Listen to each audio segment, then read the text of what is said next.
Okay, now this was absolutely amazing. A Russian propagandist, this is the Russian Media Monitor, and we're about to watch this. Russian propaganda says that Russia should emulate North Korea. Huh? Okay, so we're going to watch this, and in the first minute or so, he does very little except for talk about how the Russian society has lost its way and it's gone soft, and we need to get back to real values like North Korea. Like North Korea? You know what comes with North Korea, right? Apparently he doesn't. So thank you again to the Russian Media Monitor. Okay, this is a big topic. I would scientifically refer to it as a hedonistic metamorphosis.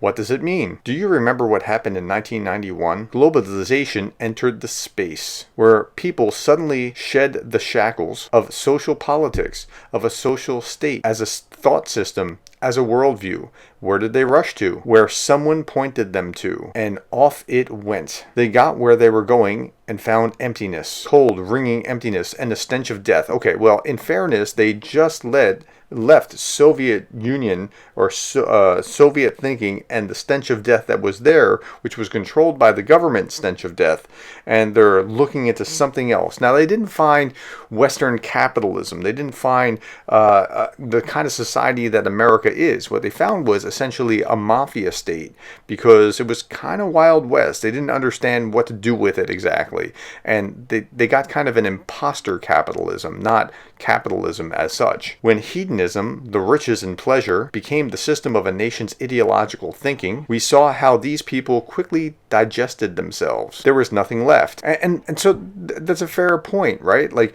when the oligarchs gobbled up things and it was just dog eat dog, and there was no restraining values, moral values in place, because they've been eaten out, hollowed out from whatever moral values they might have had pre-Soviet Union.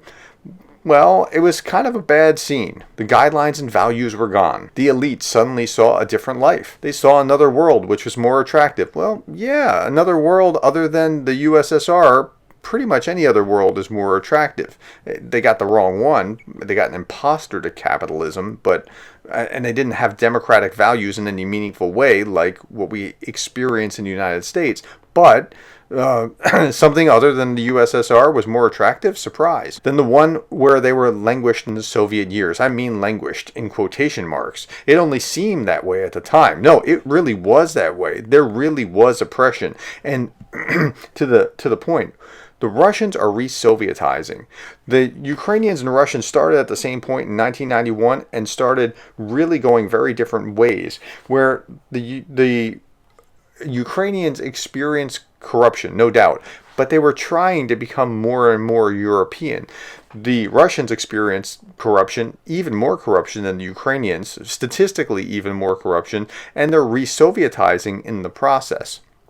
Okay, only seemed that way. The elites no longer tied their interest and their fate to their own nation. Their lives were firmly integrated into a global environment.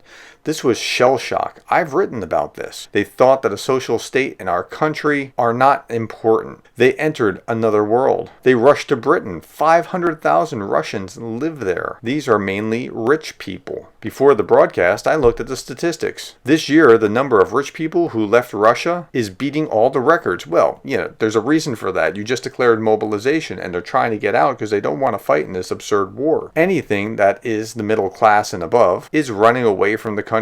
Why? Because they're shell-shocked. Because they're used to this kind of life. Okay, but maybe they're running away again because they don't want what the government is forcing upon them. And so if they have the means, they made their exit. The whole world is their motherland. Patriotism is something that poisons their soul. To them, the special military operation is a global mistake. So they run. Hey, I think he's talking truth. To them, it was a mistake, and so they are running. This is metamorphosis. It's a catastrophe. Why are we talking about North Korea so attentively? It was demonstrated that hedonism means waking up in the morning, getting lots of money from renting looted properties, for example. Well, wait a minute, hold on. That's not capitalism. That is some kind of crony capitalism, oligarchishness. I don't know exactly what you want to call it, but that's not what is the alternative in the United States. A way of life that is commonplace in our country. Wake up, drive to an expensive cafe to have breakfast. Then a driver takes you to the golf course to play. Then you visit a sauna, then go to the gym. Then you're out having fun until 3 a.m. And this is every day, every month, every year. Turns out there are other values and another way of life. Okay, but if you return to the Soviet system, that's not much better. That's not a good thing. But he's going to argue that it is. North Korea preserved them and even increased them. It means we can rely on them. We can go there, look at their life, and see that what we consider to be valuable in our country isn't valuable at all. It's a way... Wait a minute. He's talking about go to North Korea and follow their example. Like, they're starving because they don't have enough to eat, because Kim's administration isn't interested in his people or his population, but interested in himself and his nuclear program. By the way, watch the video Dollar Heroes if you want to understand how Kim's mafia-like state works and how he sells out North Korean slaves to other places to enrich himself. Okay? And yet he's talking about it like they're not doing that. It's a way of destruction. It was proven over the last 30 years.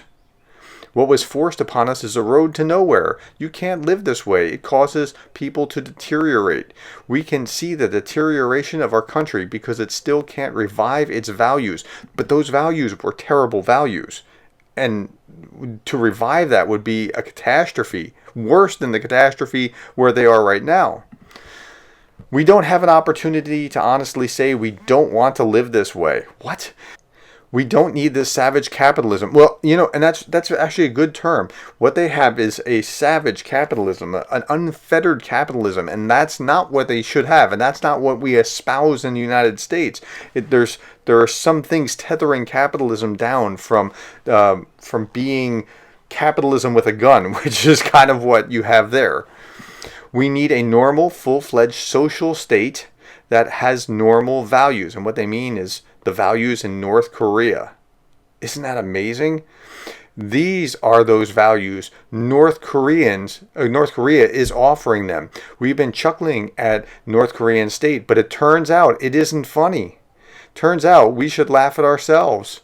We've dissolved our identity in hedonism and leisure. Russia no longer exists. That's what we have achieved. Wow.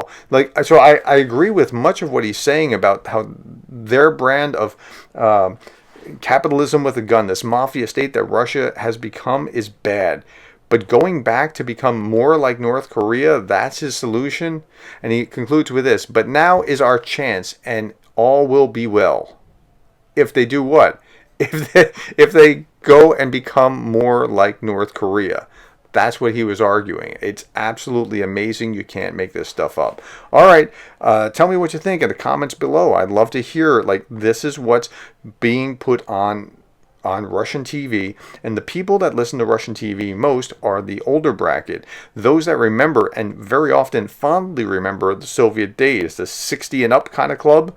If you're 50, you probably remember it as well, but if you're a senior citizen in the Soviet Union, you remember that, and the older you are, the more you support Putin and the more fondly you remember the Soviet Union, and that's a kind of interesting place to be.